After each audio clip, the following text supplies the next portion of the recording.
Good morning, students. This is the special video I am creating for construction of chemical formula by criss-cross method. criss-cross method से आप chemical formula को कैसे बनाओगे, इसका मैंने एक स्पेशल वीडियो लेक्चर दे रही हूँ और आप ये क्लास 9th में इसको डिटेल में पढ़ चुके हो।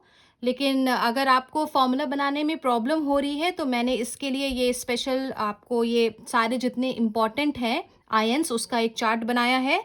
तो पहले स्टार्ट करते हैं पॉली एटॉमिक आयन से। जितने भी नेगेटिव हैं आप ये सारे मैक्सिमम चीज़ें क्लास 9th में पढ़े हो, आपने डिटेल में पढ़ा है, मैंने सारे लिखे हैं, आप एक बार इसको देख लो। Acetate, carbonate, chromate, cyanide, dichromate, hydrogen carbonate को हाइड्रोजन बाइकार्बोनेट भी बोलते हैं, hydrogen sulphate, hydrogen phosphate, hydroxide, nitrate, nitrite, oxalate, permanganate, peroxide, phosphate, phosphite, sulphate, sulphite, nitride, phosphide, sulphide, oxide, chloride, bromide और आयोडाइड। इसके जितने भी charges हैं उसको बहुत ध्यान से याद करना, लिख के आप लोग इसको पढ़ना, नहीं तो आपको बहुत दिक्कत होगी आगे चल के जो भी फॉर्मूला कंस्ट्रक्ट करोगे। अब ये जितने भी धनायन हैं, ये कैटायंस हैं, उनका मैंने अलग बना के रखा है, ध्यान से देख लो। Hydrogen, lithium, sodium, potassium, beryllium, magnesium, aluminium, ammonium, calcium, barium, zinc, ये सारे आप देखो इसके ऊपर चार्जेस दिए हैं। प्लस अगर सिंगल प्लस है यानी कि इसकी संयोजकता +1 है, मेटल है तो ये इलेक्ट्रॉन को त्यागेगा, डोनेट करने की क्षमता रखता है मेटल। अगर 2+ दिया है यानी कि ये 2 इलेक्ट्रॉन को त्यागने की क्षमता, यानी इसकी संयोजकता है ये, तो इसको ध्यान देना। अगर +1 चार्ज है, +2 चार्ज है, +3 चार्ज है, तो ये सारे धनायन की संयोजकता को प्रदर्शित कर रहा है। और अलग से मैंने दिया है वो धनायन जो परिवर्तनशील संयोजकता प्रदर्शित करते हैं या वेरिएबल वैलेंसी शो करते हैं, ये बहुत इंपॉर्टेंट है। जिसमें सबसे ज़्यादा इंपॉर्टेंट है आपका आयरन। आयरन +2 में है तो उसको फेरस बोलेंगे, +3 में है तो फेरिक बोलेंगे। कॉपर +1 में है तो क्यूप्रस बोलेंगे, +2 में है तो क्यूप्रिक बोलेंगे। ये सारे मैंने डिटेल लिखे हुए हैं। हमेशा आप एक चीज़ याद रखना वेरिएबल वैलेंसी के लिए, कि अगर वेरिएबल वैलेंसी में आपको बस एक चीज़ याद रखना है कि अगर वैलेंसी, आप मान लो आयरन का एग्जाम्पल ले लो, वो 2 शो करता है, एक +2 शो करता है और एक +3 शो करता है, तो हमेशा जो कम वैलेंसी वाला होगा, जैसे +2 है, तो उसके लास्ट में आप OUS लगाओगे, और जो ज़्यादा वैलेंसी शो करेगा उसके लास्ट में आप लगाओगे सफिक्स के फॉर्म में इक। तो इसीलिए इसको फेरस बोलते हैं और फेरिक बोलते हैं। उसी तरह से Cu के लिए एक होता है +1 और एक होता है +2। तो कम वाली जो वैलेंसी होगी, कम वाली +1 है, तो उसके लास्ट में आप लगाओगे OUS सफिक्स के फॉर्म में, और +2 को आप लिखोगे इक। तो इस चीज़ को ध्यान रखना कि जो कम वैलेंसी वाली होती है उसके लिए सफिक्स, यानी जो बाद में लिखोगे उसको आप OUS लिखोगे। फेरस +3 है तो लिखोगे फेरिक। कॉपर के केस में कम वाली वैलेंसी के लिए सफिक्स मतलब जो बाद में लगता है, OUS, इसको आप कहोगे क्यूप्रस।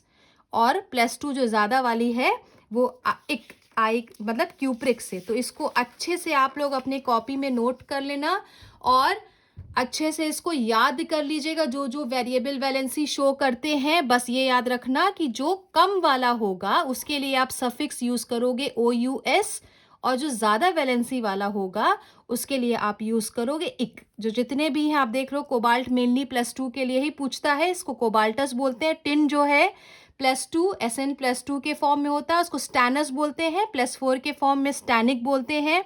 लेड भी 2 तरीके की वैलेंसी शो करता है संयोजकता, +2 को प्लम्बस बोलते हैं, +4 को प्लम्बिक बोलते हैं। मरकरी भी 2 तरीके का शो करता है, +2 वाले को मर्क्यूरिक बोलेंगे और +1 को मर्क्यूरस।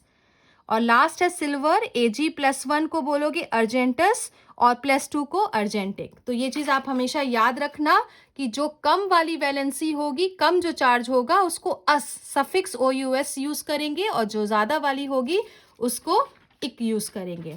अब मैं कुछ फॉर्मूलाज आपको बता दे रही हूँ कंस्ट्रक्ट करना. सपोज आपको कंस्ट्रक्ट करना है ferric chloride. Suppose you have to construct the formula of ferric chloride. अब इसको ध्यान से देखना आप लोग. कोई भी आप केमिकल फॉर्मूला लिख रहे हो, उसका नाम लिख रहे हो, तो मैंने ये पहले क्लास में भी बताया था, जो पहला लेटर होता है वो कैपिटल होना चाहिए. जैसे फेरिक का एफ आपने कैपिटल लिखा, लेकिन जो दूसरा वर्ड होगा वो हमेशा स्मॉल लेटर से लिखोगे. हमेशा इस चीज़ को आप लोग याद रखना. पहला लेटर जो है वर्ड का उसको कैपिटल से लिखोगे और दूसरा जो लेटर होगा वर्ड का उसको स्मॉल से लिखोगे. तो क्रिस क्रॉस मेथड में फर्स्ट चीज़ आती है कि धनायन एक होता है कैटायन यानी आपका धनायन, और दूसरी चीज़ होती है आपका एनायन मतलब ऋणायन. कोई भी फॉर्मूला दिया है तो अगर आपको वो जो मैंने पहले ये दोनों चार्ट दिखाए अगर याद नहीं होगा तो नहीं कर पाओगे आप. फेरिक में क्या है? धनायन मेटल. फेरिक जो है वो मेटल है. मैंने बताया था कि अगर फेरिक जो है आयरन जो है +2 और +3 में पाएगा तो जो कम वाली वैलेंसी होती है उसके लास्ट में OUS लिखोगे और जो ज़्यादा वाली है वो इक है. यानी फेरिक में आयरन की ऑक्सीडेशन स्टेट या आप कह सकते हो उसके ऊपर कितना चार्ज है? 3+. तो आपने कैटायन की तरफ कैटायन को लिख दिया, धनायन की तरफ आयरन लिख दिया और क्लोराइड की तरफ आपने क्लोराइड को लिख दिया. पहला स्टेप, आपको जो भी फॉर्मूला दिया रहेगा उसमें आइडेंटिफाई करना होगा कि उसमें धनायन पार्ट कौन सा है और ऋणायन पार्ट कौन सा है. तो फेरिक है, अब इसके ऊपर हम लिख देते हैं इसकी संयोजकता +3 है और क्लोराइड आपको याद करना पड़ेगा कि क्लोराइड की कितनी होती है. आपको सब याद करना पड़ेगा, इसीलिए मैंने सेपरेट चार्ट बना दिया है. क्रिस क्रॉस मतलब ये दोनों अपनी वैलेंसी को एक्सचेंज करेंगे और ये जो चार्ज है उसको अवॉइड करना. तो आप पहले ऐसे लिख लो FeCl. आयरन की वैलेंसी +3 थी, ठीक है, लेकिन उसने किसको एक्सचेंज कर दिया? उसने क्लोराइड को दे दिया. और क्लोराइड की वैलेंसी 1 थी, उसने आयरन को दे दिया. एक्सचेंज करेगा तभी इसको कौन सा मेथड बोलते हैं? Criss cross method. तो जो हमें फॉर्मूला मिला वो क्या मिला? FeCl3. तो फेरिक क्लोराइड का फॉर्मूला क्या हो गया? FeCl3. नेक्स्ट अगर आप देखो, अगर सिंपल सा मैं बता रही हूँ, एल्यूमिनियम, ऐसे आप बहुत सारे एग्जाम्पल लगाना.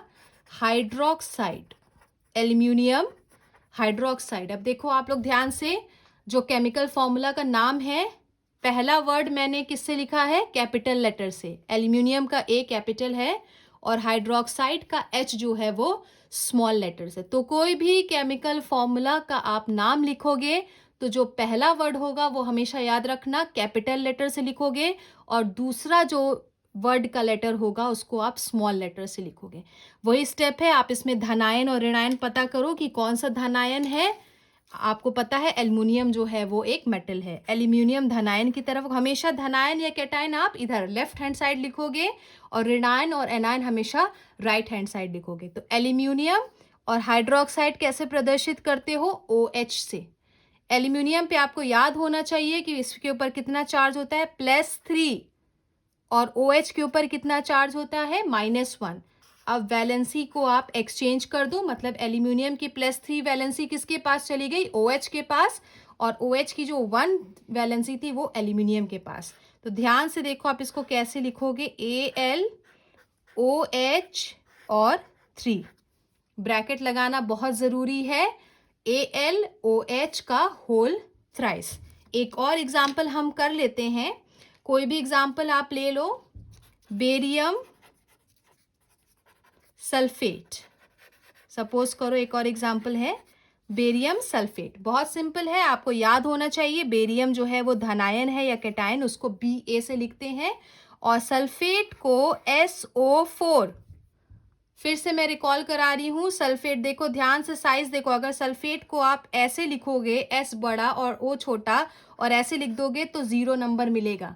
इसलिए ध्यान से देखो कैसे उसको प्रदर्शित करते हैं, कैसे उसको लिखते हैं. इसको आपको अच्छे से याद होना चाहिए और याद तभी होगा जब आप सारे आयन्स हैं, पॉलीएटॉमिक आयन हो, चाहे धनायन हो और चाहे रिएक्शन हो, उसको आप जितना प्रैक्टिस करोगे उतना आएगा. तो यहाँ पे कैटायन या धनायन जो है वो बेरियम है और सल्फेट यहाँ पे ऋणायन है। बेरियम के ऊपर क्या चार्ज होता है, +2, और सल्फेट के ऊपर भी -2 होता है। क्रिस क्रॉस मतलब एक्सचेंज किया, तो हमको जो फॉर्मूला मिलेगा वो क्या मिलेगा, BaSO4। What you will get the formula, BaSO4। +2 और -2 जो है वो कैंसिल आउट हो गया। तो ये आपने बच्चों बहुत डिटेल में अच्छे से पढ़ा है, तो इसलिए उसको आप पढ़ते रहो और याद करते रहो, ठीक है। एक और एग्जाम्पल आप देख लो, बहुत कॉमन एग्जाम्पल है, ammonium chloride. Ammonium chloride, clear. अब इसमें धनायन क्या है आपका, अमोनियम है। अमोनियम जो है वो आपका धनायन हो गया, और क्लोराइड जो है वो ऋणायन है। तो अमोनियम कैसे लिखोगे, NH4। देखो NH4, N और H दोनों का साइज इक्वल है, और क्लोराइड मतलब Cl। C और L के बीच में थोड़ा सा स्पेस है, इस तरह Cl मत लिखिएगा, रॉन्ग हो जाएगा, या ऐसे रनिंग हैंडराइटिंग में Cl नहीं लिखेंगे। C और L के बीच में थोड़ा स्पेस होना चाहिए। जितने भी लेटर्स हैं आप ध्यान से देखना, सबके बीच में स्पेस होगा। कोई भी रनिंग हैंडराइटिंग से केमिकल फॉर्मूला आप मत लिखना। अमोनियम को NH4 से लिखते हैं, और Cl को C और L। अमोनियम पे क्या चार्ज होता है, +1, Cl पे होता है -1। क्रिस क्रॉस से एक्सचेंज कर दो, तो आपको क्या फॉर्मूला मिलेगा, NH4Cl। क्लियर। एक और एग्जाम्पल आप ले लो, लास्ट है ये, पोटेशियम फॉस्फेट। Potassium phosphate. अब आपको नहीं याद है कि आपको पता ही नहीं है फॉस्फेट कैसे लिखते हैं, तो आप इसका फॉर्मूला कैसे बनाओगे। इसीलिए जितने भी आपको मैंने चार्ट बनाए, जो लिखा है, उसको अच्छे से नोट करना और उसको याद करना। तो पोटेशियम K हो गया, फॉस्फेट हो गया PO4। ध्यान से फिर देखो, PO4 ऐसे लिखोगे आप। अगर आपने PO4 ऐसे लिख दिया तो 0 नंबर मिलेगा, इसलिए आप ध्यान से प्रैक्टिस करो। पोटेशियम के ऊपर चार्ज होता है +1 वैलेंसी, फॉस्फेट -3, दोनों की वैलेंसी को एक्सचेंज कर दो, तो हमें फॉर्मूला मिलेगा K3PO4। So this was the video lecture for the construction of chemical formula bye criss cross method.